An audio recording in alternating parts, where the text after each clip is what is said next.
Dictator हार सकता है या नहीं हार सकता ये तो डिस्कस करेंगे, परंतु वो 400 पार तो कर ही नहीं सकता, बताएंगे किस तरीके से। और ये इतना कॉन्फिडेंस के साथ जो कह रहे हैं उसका क्या है, कारण क्या क्या है उसके कारण। पहला कारण ये है कि पार्टियों का राज्य के अंदर क्या है, जनाधार, यानी कौन कौन से राज्य के अंदर कौन कौन सी पार्टियों का जनाधार है, कहां से बीजेपी को कितनी सीटें मिलेंगी ये बताने वाले। के अंदर टोटल एक सीट है और एक सीट बीजेपी को जाने के चांसेस है। इसका कारण पता ही है, प्रोटेस्ट भले हो रहा हो पर पता है कि अगर लद्दाख की कोई मांग को पूरा कर सकता है तो बीजेपी कर सकती है, क्योंकि सेंटर के अंदर बीजेपी क्या पता गवर्नमेंट बना ले, समझ में आएंगे। नेक्स्ट नंबर पे दूसरा क्या नाम है, Jammu and Kashmir. Jammu and Kashmir UT है और यहाँ पर 5 सीटें हैं लोकसभा की। 5 में से करीबन करीबन कितना टोटल सीटें कितनी है, 5 है, और 2 सीटें क्या है बीजेपी को मिलने के चांसेस है। इसका मतलब ये हुआ कौन कौन सी 2 सीटें मिल सकती है जहां हिंदू बहुल है। हिंदू बहुल काम कौन कौन से, जम्मू है और उधमपुर है, ठीक है। नेक्स्ट नंबर पे कह रहा है भाई पंजाब। पंजाब के अंदर 13 सीटें टोटल, कितनी सीटें, 13, और 13 के अंदर बीजेपी को 2 सीटें मिलने के चांसेस हैं। एक अमृतसर की सीट होगी, बात समझ में आ रही है नहीं आ रही। नेक्स्ट नंबर पे देखते हैं कौन सा, हिमाचल प्रदेश। हिमाचल प्रदेश के अंदर टोटल 4 सीटें हैं और बीजेपी को चारों सीटें मिलने के चांसेस हैं। नेक्स्ट नंबर पे इसका रीजन अगर जानना है समय कि क्यों वो कारण है तो इसके नेक्स्ट वीडियो के लिए चैनल को सब्सक्राइब कर लो। मैं बोलना भूल जाता हूँ यार, जब क्या बोलते किसी चीज को समझा रहा होता हूँ, समझ में नहीं है कि चैनल सब्सक्राइब करना बोलना जरूरी होता है, ठीक है। चलो कोई बात नहीं, नेक्स्ट नंबर पे देखते हैं कितना। अगर जानना है इसका कारण क्या है, हर स्टेट के अंदर कौन कौन सी पार्टी है जो चुनाव लड़ेगी अर्ज में नहीं और जिनके बीच में मुकाबला होगा तो उस दौरान बीजेपी इसलिए जीतेगी। जैसे कि हिमाचल प्रदेश में 2 ही पार्टियां हैं, समझ में नहीं है, एक तो क्या है बीजेपी और एक आईएनसी। हिमाचल में तो पता ही है आईएनसी ने गवर्नमेंट, जो कांग्रेस है उसने सरकार भी बनाई है, पर वहां पर क्या है क्षेत्रीय स्तर पर क्या है लोगों ने जीत दिलाई थी, ना कि नेशनल लेवल के जो उनके पॉलिटिशियन है उन्होंने, जैसे राहुल गांधी वगैरह की इनकी कोई भूमिका नहीं थी। इस वजह से पता चलता है कि वहां की जनता क्या है, रीजनल लेवल पर तो चाहती है कांग्रेस का प्रतिनिधित्व, पर नेशनल लेवल पर क्या चाहती है कि मतलब बीजेपी को वोट डालेगी। अगर चाहे तो देखना क्लीन स्वाइप मारेगी, समझ नहीं। नेक्स्ट नंबर पे 5 सीटें उत्तराखंड के अंदर है, 5 में बीजेपी को 5 सीट मिलने की चांसेस है। इसका कारण वही है, 2 पार्टियां हैं वहां पर, एक तो आईएनसी और एक बीजेपी, समझ में नहीं है। ये देवभूमि है, कैसी है, देवभूमि है। और हमारे नरेंद्र मोदी जी प्राइम मिनिस्टर अक्सर ये कहते भी है कि मैं देवभूमि से आता हूं, मैं देवभूमि से आता हूं, मतलब क्या, देवभूमि की सारी सीटें मुझे चाहिए। अर्ज में जनता कह रही ले जाओ, देवभूमि की रक्षा होनी चाहिए, बात खत्म, ठीक है। अब आ जाओ हरियाणा। हरियाणा के अंदर 10 सीटें, अर्ज में नहीं है, वैसे क्या बोलते हैं हरियाणा में 10 सीटें और मैं यहाँ पर कोई कमेंट नहीं करना चाहूंगा, पर वैसे 10 सीटें क्या है बीजेपी को जाने के चांसेस हैं, समझ में। चलो ठीक है भाई, 10 में से 10 सीटें किसको चली गई, बीजेपी को चली गई। नेक्स्ट नंबर पे राजस्थान में कितनी सीटें, 25 सीटें। 25 सीटों में कितने सीट मिलने के चांसेस हैं बीजेपी को, तो क्लीन स्वाइप मारेगी बीजेपी, समझ में नहीं, 25 में 25 सीटें। गुजरात के अंदर 26 सीटें हैं, 26 में से 26 सीटें बीजेपी लेके जाएगी। अच्छा, कारण क्या है, इन दोनों स्टेट में बता रहे हो, दोनों स्टेट के अंदर रीजनल लेवल की पार्टियां बहुत कमजोर है, क्षेत्रीय स्तर की छोटी पार्टियां। ये स्टेट लेवल की पार्टी। नेक्स्ट नंबर बड़े लेवल पे 2 ही पार्टियां यहाँ पर प्रमुख लड़ रही हैं, जैसे आईएनसी और बीजेपी।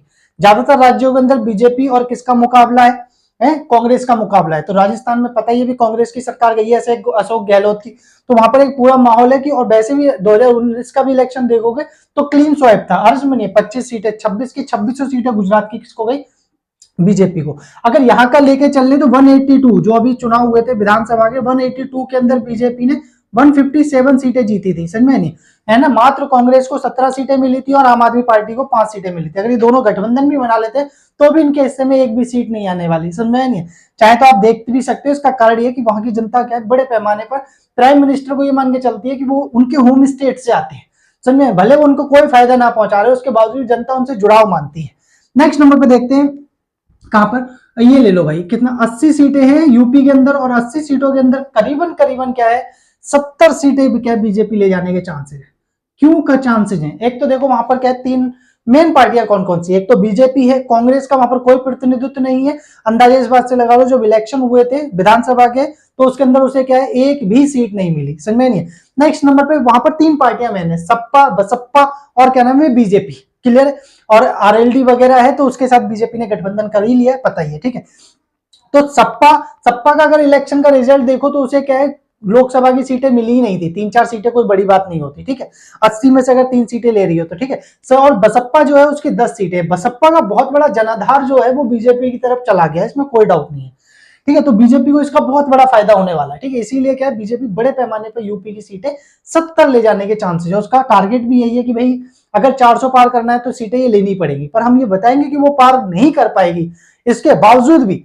नेक्स्ट नंबर पे देखना यूपी, बिहार के अंदर 40 सीटें, समझ में नहीं। और पता ही है जेडीयू वहां पर जो मेन जो है वो कौन कौन सी है, एक तो आरजेडी है, समझ में, लालू प्रसाद यादव की पार्टी, ठीक है, बेटा जो उनके तेजस्वी यादव है।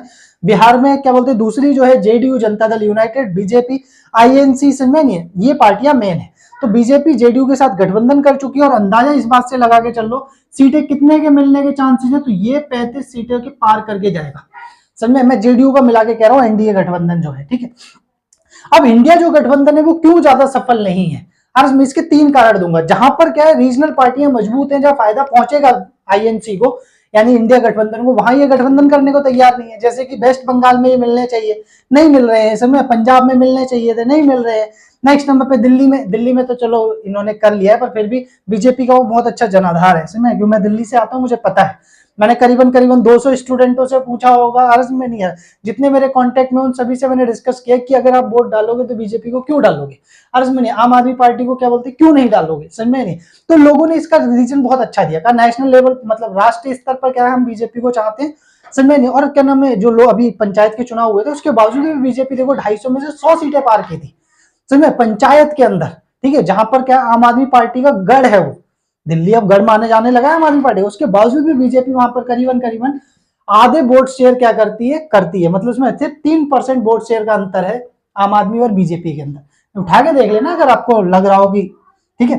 बंगाल के अंदर 42 सीटें हैं और 42 सीटों के अंदर करीबन बीजेपी क्या सबसे बड़ी पार्टी बनकर उभरने वाली है, क्योंकि 2019 के इलेक्शन में उन्होंने नारा दिया था चुपचाप कमल छाप। इसका मतलब क्या हुआ कि चुपके से जाना है, कमल को वोट डाल के जाना है। आए तब 42 के अंदर 22 सीटें टीएमसी को मिली थी और 18 सीटें बीजेपी को मिली थी, कि ये किसको मिली थी, बीजेपी को, और ये मिली थी टीएमसी को, किसको, यानी तृणमूल कांग्रेस जो है, तृणमूल कांग्रेस, ठीक है। अब समझने वाली बात ये उस समय आई, अब तो वहां पर और ज्यादा इशू हो गए हैं समय, जिससे क्या है बीजेपी को बहुत बड़ा फायदा होने वाला है, क्योंकि जेएनयू के जो प्रोफेसर है प्रशांत किशोर, उन्होंने भी कहा है बीजेपी सबसे बड़ी पार्टी बनकर उभर सकती है, ठीक है।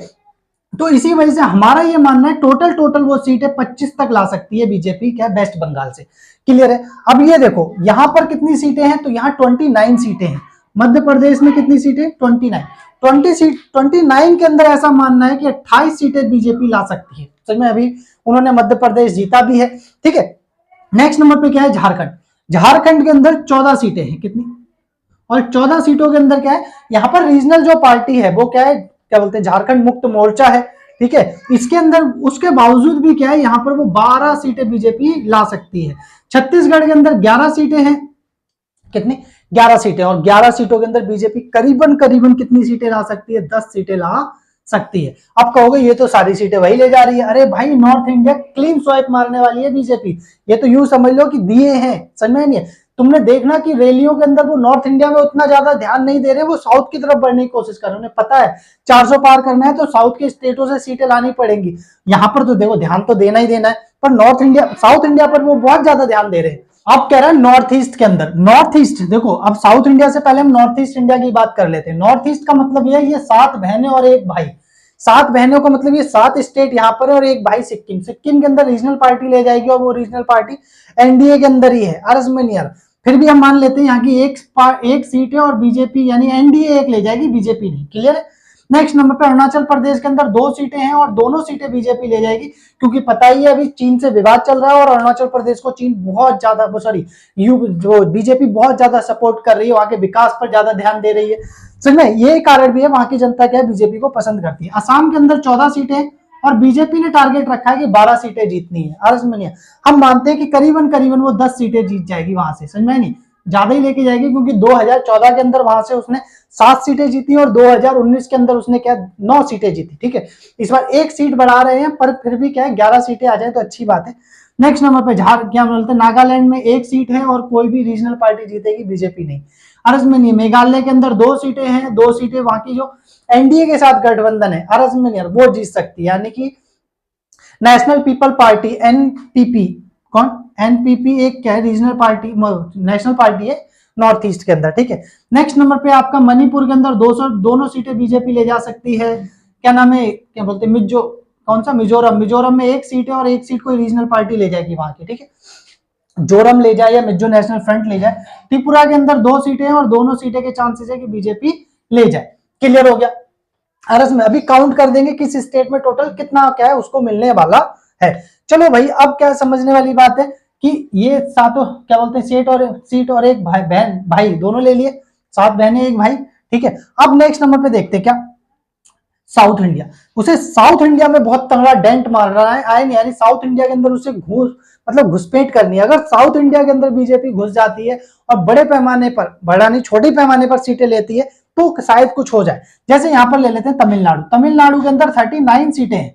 और यहाँ मेन लड़ाई जो है वो डीएमके और एआईएडीएमके के बीच है। किस किस के बीच में, डीएमके और एआईएडीएमके। कौन सा, इसका मतलब है द्रविड़ मुनेत्र कझगम, है ना, all India Dravida Munnetra Kazhagam, all India Anna Dravida Munnetra Kazhagam, ठीक है। इन दोनों के बीच में लड़ाई है, ठीक है। 1967 से चली आ रही है। कोई नई पार्टी आकर वहां पर क्या है, घुसपैठ नहीं कर सकती, बीजेपी भी नहीं कर सकती जब तक, इसका कारण बता दो, जब तक बीजेपी यहाँ की चेन्नई को क्या बोलते पावर नहीं देती है डिसीजन लेने की, दिल्ली से डिसीजन नहीं आने चाहिए तमिलनाडु को चलाने के लिए, जनता इसका विरोध करती है, समझ नहीं, तब तक बीजेपी यहाँ सक्सेस भी नहीं हो सकती। केरला के अंदर 20 है और 20 के अंदर बीजेपी को एक भी सीट नहीं मिलने वाली, यहां से भी उसे 0 सीट मिलने वाली है। भली बात अलग है कि अन्ना दुराई उसमें मेहनत कर रहे हैं, तो करते रहो, कोई दिक्कत नहीं है। अब नेक्स्ट नंबर पे किसको ले लेते हैं, आंध्र, आए नहीं, आंध्र प्रदेश के अंदर जो है 25 सीटें हैं और 25 सीटों के अंदर बीजेपी को कितना मिलने के चांसेस है, तो बीजेपी को ज्यादा से ज्यादा 1 या 2 सीटें मिलेंगी, वो भी इज्जत रखने के लिए हम क्या बोल रहे हैं, ठीक है। इसका कारण क्या है, इसका कारण वहां पर पीडीपी, अरे पीडीपी कह रहा हूं, सॉरी, क्या नाम है, टीडीपी, कौन सा, तेलुगु देशम पार्टी, और नेक्स्ट नंबर पे क्या, वाईएसआर कांग्रेस पार्टी, समझ नहीं है, यानी जगन मोहन रेड्डी जो वहां के सीएम है, इनके बीच में मेन लड़ाई है, ठीक है। नेक्स्ट नंबर पे टीडीपी, पता ही है एनडीए का गठबंधन है, ठीक है। नेक्स्ट नंबर पे किसको लेते हैं, तेलंगाना, तेलंगाना के अंदर 17 सीटें हैं और 17 के अंदर बीजेपी को मिलने के चांसेस कितने हैं, तो 7 सीटें मिल सकती हैं, 7 से 8 के बीच में सीटें मिल सकती हैं। नेक्स्ट नंबर पे किसको ले लेते हैं, उड़ीसा, उड़ीसा ले ले, पहले उड़ीसा ले लेते हैं, ठीक है।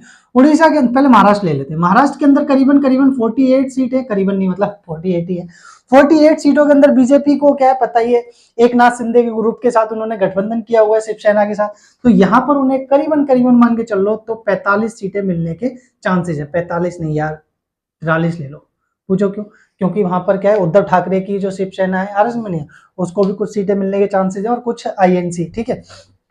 नेक्स्ट नंबर पे क्या है, हम फिर भी ध्यान रखना 43 सीटें 40 से 43 के बीच में आएंगी ही आएंगी, समझ नहीं है, क्योंकि वहां पर क्या है बहुत बड़ा प्रभाव पड़ेगा विकास का, राम मंदिर का, ऐसे बहुत बड़े इशू। देखो ये 2 दिन जो यूट्यूब पे आकर वीडियो बनाने लगे ना इलेक्शन पे, ऐसे पहले इन पे कोई प्रभाव नहीं पड़ने वाला, क्योंकि जब हम किसी को पसंद करते हैं ना, समझ में, तो हम उससे इतनी जल्दी नफरत नहीं करते। आप किसी भी व्यक्ति से पूछोगे, जब तक वो बहुत बड़ी घटना पार्टी नहीं करती ना तब तक, यानी यूं समझ लो कि राजनेता उनका एक तरीके से मतलब उसमें गर्लफ्रेंड बॉयफ्रेंड वाला सीन है, अर्ज में गर्लफ्रेंड को जब तक नहीं छोड़ते, बस में राजनेता उनके लिए गर्लफ्रेंड है पब्लिक के लिए, उन्हें जब तक नहीं छोड़ती जब तक वो बहुत बड़ी गलती नहीं करते, जब देखते तो हद ही कर रही है जाए यार। अर्ज में कांग्रेस को लोगों ने आसानी से नहीं छोड़ा था, समझ, जब उसने अंधाधुंध भ्रष्टाचार किया तब पब्लिक ने कहा इसने तो परेशान कर दिया, हटा यार, समझ में आया नहीं है, ठीक है। तो ये चीजें, अब नेक्स्ट नंबर पे देखते हैं भाई क्या है, नेक्स्ट ले लेते हैं तो गोवा, गोवा के अंदर 2 सीटें हैं और दोनों सीटें किसको जाने के चांसेस हैं, ठीक है, दोनों बीजेपी को जाने के चांसेस है, इसमें कोई डाउट नहीं है। अब नाम है कर्नाटका, कर्नाटका के अंदर 28 सीटें हैं और बीजेपी को करीबन मान के चल लो तो कितनी मिल सकती है, 25 के 20 सीटें मिल सकती है। उड़ीसा में 21 सीटें हैं और 21 के अंदर उसे करीबन 7 से 8 सीटें मिल सकती है, ठीक है। अगर ये जानना है कि वो क्या कारण है कि इतनी सीटें मिलेंगी आर्स में नहीं है, तो उसके कारण क्या, कौन कौन से राज्य में कौन कौन सी पार्टियां हैं आर्स में नहीं है, और किस पार्टी का कितना जनाधार है, कौन सी नेशनल लेवल की पार्टी है, तो नेशनल लेवल की पार्टी वगैरह जाननी है तो चलो डिस्कशन कर लेते हैं, यहीं पे छोटा था। फिर हर राज्य के अंदर कौन सी पार्टी का कितना दबदबा है आर्स में, उसका डिस्कशन करके बताएंगे कि इसकी वजह क्या है, ठीक है। अगर जानना है चैनल को सब्सक्राइब कर लो और हमारे साथ बने रहो, और नेक्स्ट वीडियो में हम इस चीज को बताने वाले हैं।